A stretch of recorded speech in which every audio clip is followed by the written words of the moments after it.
Vasikana ndatiri mbokudzai mangwana nanhasi.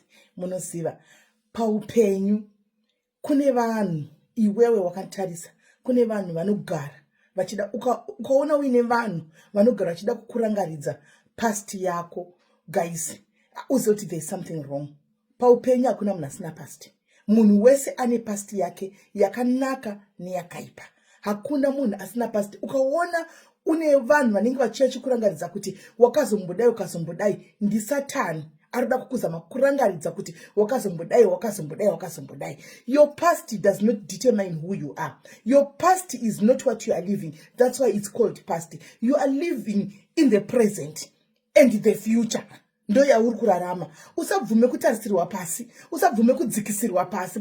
The devil, when he tries you, akaona kuti ari kukutadza, anokuvigira zvinhu zvinoita kuti ade kuzama kudonedza self-esteem, because you will try to bring that nasty part yekuti past yekuti wakambobvisa nhumbu, wakambouraya, wakamboita chakati. Anotoda kukunzira izvozvo. But do you live in your past? Are you still living in your past? No. Let them be stuck in your past. You move. Iwewe manya. You are running a race.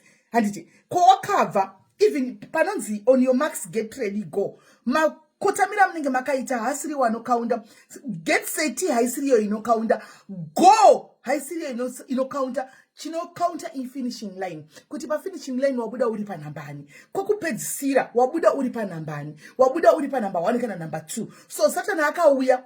And normally, panda kuti usimuke, panda kuti chimwe chinopenyu wako, the devil comes and reminds you about wakambeta chakati, you don't deserve this, wakambeta chapati. Guys, you deserve zvakangonaka zvese. You deserve to be who you are. You deserve to do what other people are doing. Do not be laid back. Do not be drawn back by the past. And see, ukaona Satana kukuvigira past yako, uzive kuti ashaya pekukubatira, adakwa. Past yangu determine who I am. I've done a lot of nasty things in the past, but am I the same person? No. God looks at your heart ipapo. Mwari vanotarisa kwauri kuenda kumberi. Mwari vanotarisa zvaurikurarama uchimuka ipapo kuti wamuka sei wararama sei.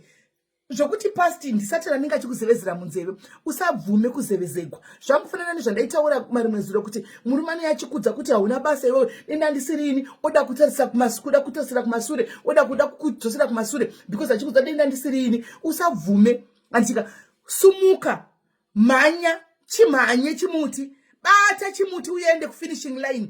Usateerere Satani, usateerere vanotaura zvisina basa, usateerere vanokudza.